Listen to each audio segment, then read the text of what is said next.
You are watching KSL Sports Live. It's the day we have all been waiting for. Finally here, we won't have another Saturday without a local college football game until December. And to kick it all off, this special college football preview edition here of KSL Sports Live. The Utes, Cougars, and Aggies all playing big games in the South on the same day. And so for the next half hour, we'll get you ready for those games with live reports from Gainesville, Tuscaloosa, and Tampa with our KSL Sports insiders covering all of those games. The 7th-ranked Utah Utes are taking on the Florida Gators in the Swamp at 5 p.m. Mountain Time. It's the Utes' first game against an SEC opponent since they beat Alabama in the 2009 Sugar Bowl. Knowing what is at stake, this season could be the most important season opener in program history. The 25th-ranked BYU Cougars also believe that they have the talent, experience, and schedule for a special season. They kick off at Raymond James Stadium in Tampa against the South Florida Bulls. This is the third meeting against USF in the last 4 seasons. And the Utah State Aggies get a shot at the #1 team in the country. They're in Tuscaloosa to take on the Alabama Crimson Tide. Kickoff at 5:30 p.m. Mountain Time. This is the first time the Aggies are playing the #1 team in the country since facing BYU back in 1984. Now let's take a deeper dive into Utah versus Florida. The Utes are facing a traditional SEC power who's going through a transition. The Gators have a new head coach in Billy Napier, who comes to Gainesville from Louisiana. They're a program that has lost 10 of their last 16 games, and they hired Napier to turn things around and quickly. What advantage do the Gators have tonight? Well, home field advantage. The Swamp is one of the toughest places to play in the country. Florida owns the longest active home opener win streak in FBS, 32 straight wins, a streak that goes back to 1989. But this is just the third time the Gators have ever hosted a ranked opponent in a season opener, and the first since 1982. And the Gators have never been an underdog in a season opener at home until today. That's what we want. That's what we're here for, man. We want to play against the best, man. We want it all. So, to be the best, you got to beat the best. So. Football's a religion out there. It's not a sport. So, we know what we're up against. It's an electric atmosphere. It's one of a kind. I don't think there's any place I can compare to it. I used to love playing there, so I'm excited to go back. It's going to be a great environment. They're going to be out there loud and excited, so it's going to be fun. That's one of the positives of playing a game like this is you don't have to worry about getting them focused and working hard in the weight room and all that because they understand the big challenge ahead. Last year, the Utes offense underperformed in the first 3 games of the season. That can't happen this year, and it shouldn't. The Utes bring back first-team All-Pac-12 quarterback Cam Rising and running back Tavion Thomas. 2 All-American candidates at tight end in Brant Keithy and Dalton Kincaid. 4 of the 5 starters on the offensive line have starting experience, and the receivers are a veteran group. Kyle Whittingham expects the offense to roll out of the gate. Well, we need them to. It's got to happen, and they've executed very well ever since spring. This is, the fourth year under Andy's scheme, and so we got a good O-line. We got as good a tandem of tight ends as anyone in the country. Good stable of backs and wide receivers. As I mentioned earlier on in fall camp, that's really going to be the key if we can get more explosive plays generated on the outside. The Utah defense is also loaded with plenty of returning talent, and their challenge tonight will be to rattle Florida's sophomore quarterback Anthony Richardson. The Gainesville native will be making his 2nd career start. While there isn't a large body of work to make a proper judgment, Kyle Whittingham has studied the tape and knows how dangerous Richardson can be. The guy reportedly has 4.3 speed. That size, that's incredible. It's Cam Newton-ish, type of numbers with his physical stature and his ability to run. And so that's something that Coach Scally and the D staff are well aware of. And this guy's a dual threat in every sense of the word. He's got a big arm. He's got a live arm. He can make every throw. And so you truly have to be able to defend everything when he's a quarterback. Now let's go to Gainesville, where KSLSports.com Utes insider Michelle Bodkin joins us now live. Michelle, we've heard from Florida fans how bad that heat and humidity is going to be and how it's going to hurt the Utes. What's it like for you right now as you're tanking in the Swamp? So this is probably the most I've been outside, like, since I've been here. It's pretty much been inside in air conditioning as much as possible, like an hour and two here. I was at the beach yesterday, so, I mean, that's a totally different animal. It is pretty toasty. Like, I'm feeling a little melty right now. I do kind of feel like, though, maybe a little overplayed, a little overblown. It's not unmanageable. I would agree with you on that, Michelle. All right, so what we're seeing today is rare. The Utes playing an SEC team. Just how rare is this for both teams to have a matchup like this? Right. So this is the first time in 45 years since 1977 that these two teams are meeting. The last time it was in favor of the Florida Gators. But, I mean, 1977, Utah was just a very, very different team. They have worked on improving immensely, have had 2 undefeated seasons since then, and, are now in a P5 conference. So it's not the same little whack team that Florida met 45 years ago.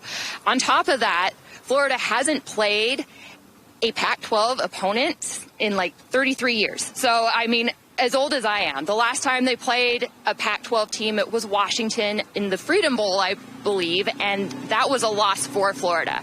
So it'll be really interesting to see how this goes for both of these teams. Like you mentioned, it's a very rare occurrence that they get to play each other. Pac-12 and SEC just don't meet each other very often. Rare indeed. All right, you wrote a story about Cam Rising's helmet. Can you explain what is different about the helmet that he's going to be wearing today?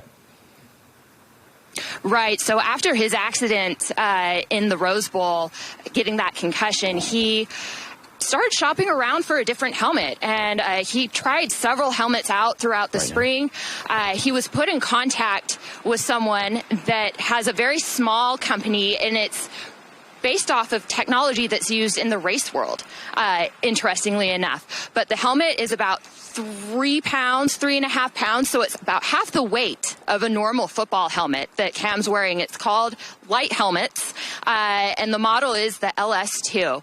It's a very interesting story. Lots of like little ins and outs as far as how everybody kind of met up to make this decision. But Cam Rising's the highest profile player wearing this helmet at the moment, and so, if things go great, it's great publicity for Light Helmet. And if it doesn't, then, it's going to bring up a lot of questions. But as was pointed out in my story, he had the accident regardless in a helmet that was top rated, and nobody questioned that. So, they're venturing into new territory with this, and it'll be interesting to see how he feels like it goes throughout the season. Let's hope it helps him. All right, one last question quickly, Michelle. One thing Ute fans should be concerned about today. What is it? I don't know that there's really anything to be concerned about per se. I think, just enjoy the atmosphere. It should be fun. Maybe watch special teams a little bit. That's like the one area Utah has had that I think is a little bit of a weakness. We'll see if they fixed it. They're going to have to find out really quick. You can follow Michelle's reporting today on KSLSports.com and on Twitter at Bodkin KSL Sports. Michelle, thanks so much. Have fun in the swamp. All right, let's stay in the state of Florida. Just switch the colors up a little bit from red to blue. It's time to take a closer look at this season opening matchup between BYU and South Florida. These are two programs on opposite ends of the spectrum. BYU having won 21 games over the past 2 seasons. USF just 3 wins in the last 2 years. Jaron Hall, he doesn't want that to change one bit. His career is actually kind of coming full circle in Tampa.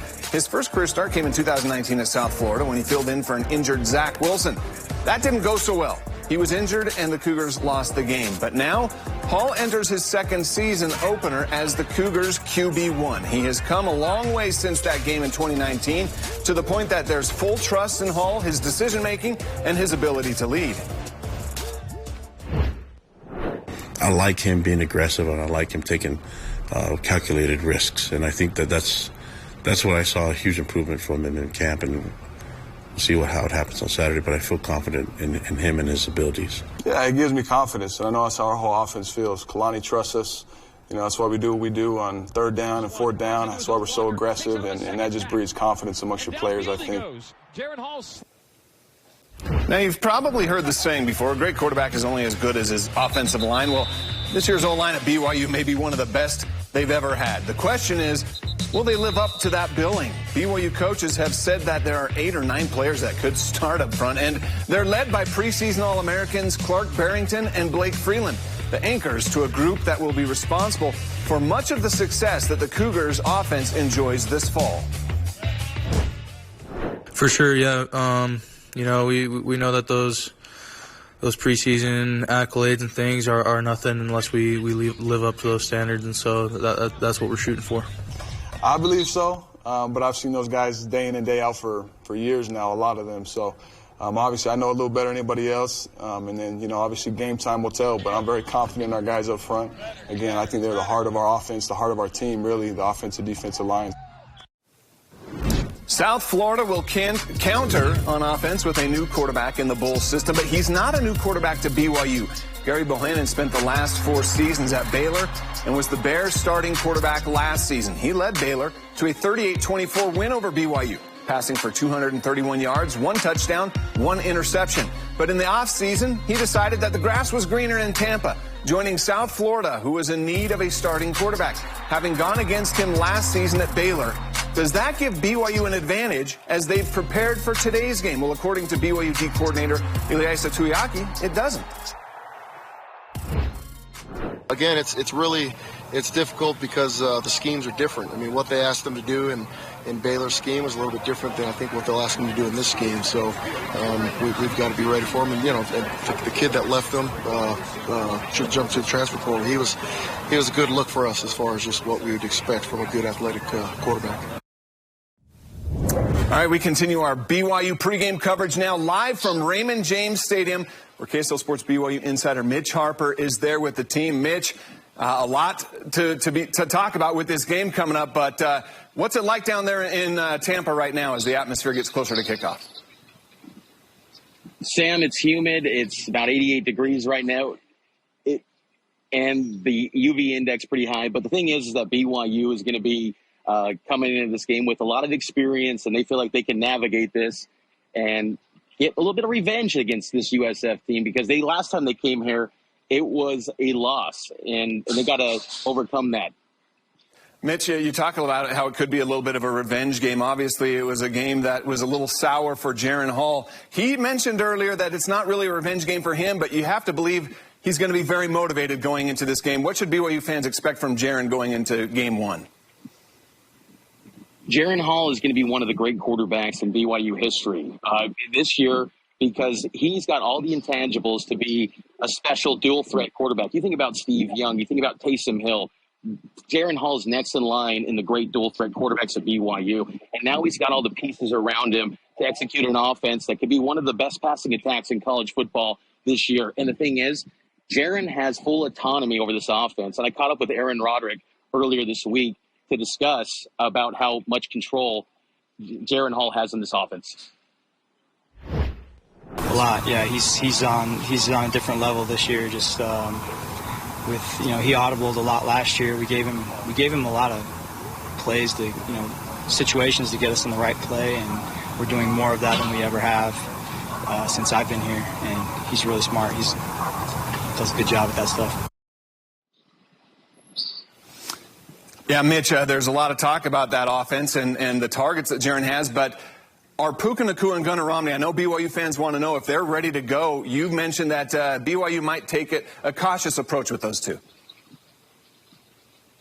I think they will. I just caught up with BYU's football program to get a statement on Gunnar Romney. No new update right now, so there's still a game-time decision.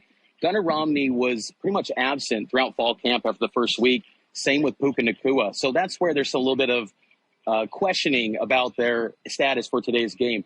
But if available, you're talking about two guys that had a total of 9 catches for 223 yards last year against South Florida.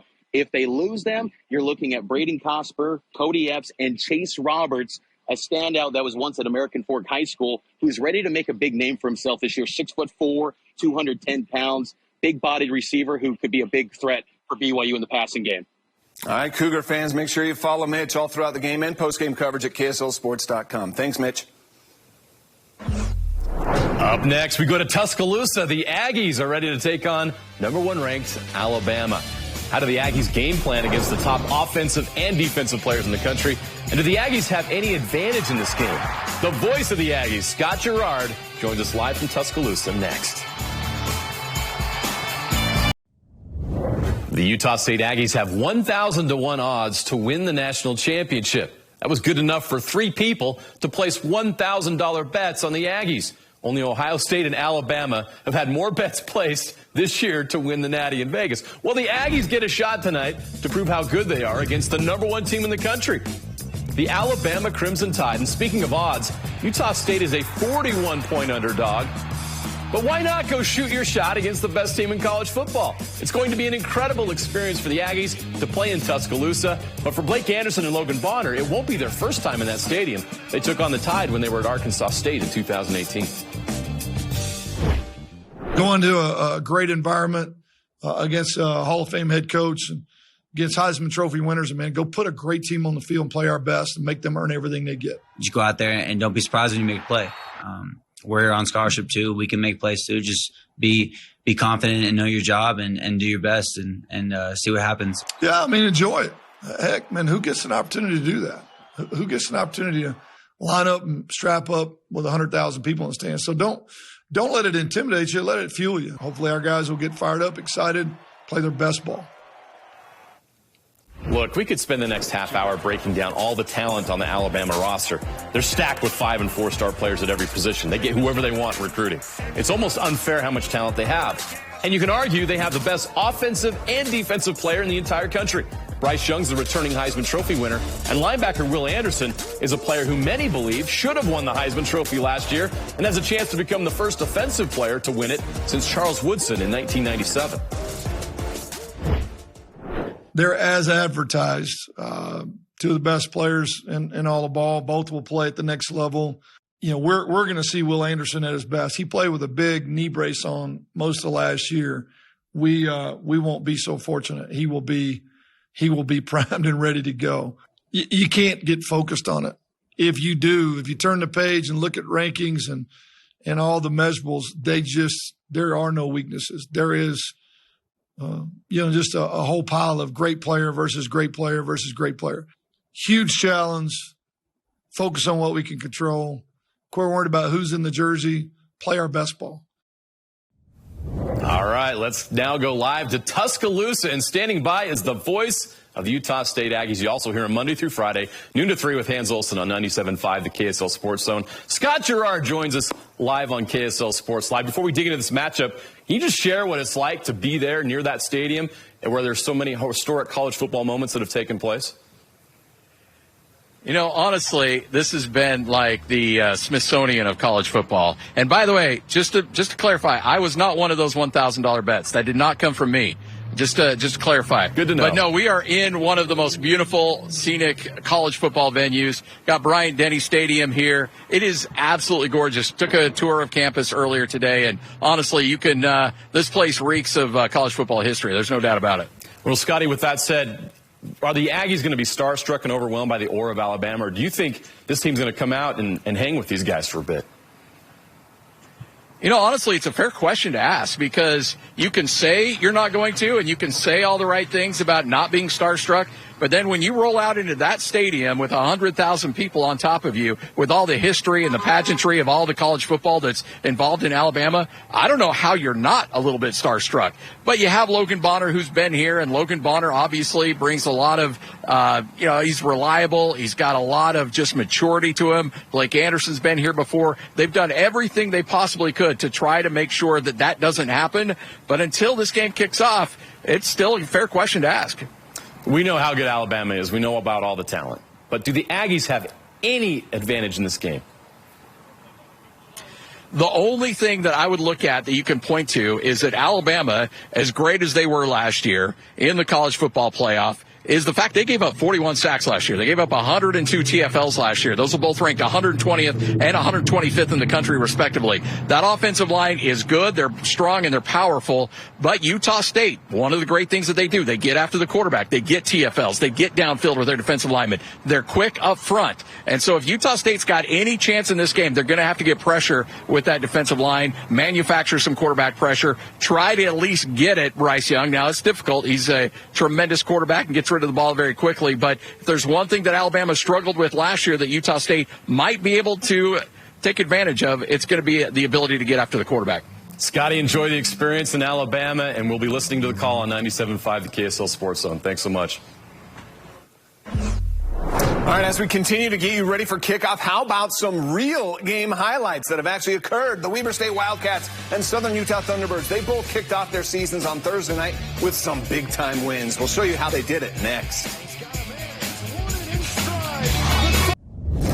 Well, after 5 straight FCS playoff appearances, the Weber State Wildcats finished 6-5 last season and missed the postseason. On Thursday night, they made a statement that they're back for business in 2022. The Wildcats season opener against Western Oregon at Stewart Stadium. It was a completely one-sided ball game. The Wildcats outgained Western Oregon 343-95. 4 different ball carriers combined for 5 rushing touchdowns, including 2 from Chris Jackson. Weber State's defense didn't give Western Oregon many chances either. They intercepted the ball 3 times, once by Garrett Beck, the other 2 from Maxwell Anderson. And Weber opens the season with a cozy 41-5 win. SU. Yeah, Southern Utah's season also began with a blowout win on their home field over St. Thomas of Minnesota. T-Birds quarterback Justin Miller had a monster game, completing 23 of 35 passes for 364 yards and 3 touchdowns. 2 of those touchdown connections were to Isaiah Wooden, who also had 142 yards receiving. The Thunderbird defense also had 4 takeaways in a 44-13 win. The second full season of Utah Tech football at the FCS level begins tonight, and the Trailblazers kick it off against a nationally ranked opponent, visiting the 7th-ranked Sacramento State Hornets. The Trailblazers return all 11 starters on defense, 10 on offense. Tonight's game kicks off at 7 p.m. on ESPN+. Game predictions coming up next. All right, it's time for predictions, Sam. We got 3 games today. We're watching. Who wins? I go Utah by about 6. I think BYU 2-touchdown win. Aggies, they're just happy to be there. Look, I think Utah's going to do a lot better than people are giving credit for. I think they're going to roll Florida. I think BYU is going to roll in Tampa. I think the Aggies are going to hang for half. I really do. I think they're going to give Alabama some issues, but that depth's going to wear them out. So I got them going 2-1, as do you. 3 games, 2 p.m. BYU, 5 o'clock Utes, 5:30 Utah State Aggies. Everybody enjoy the games. It's so exciting, right? We're all winners. We're all winners today, no matter what. It's college football. This is what we've been waiting for. Enjoy it, everyone.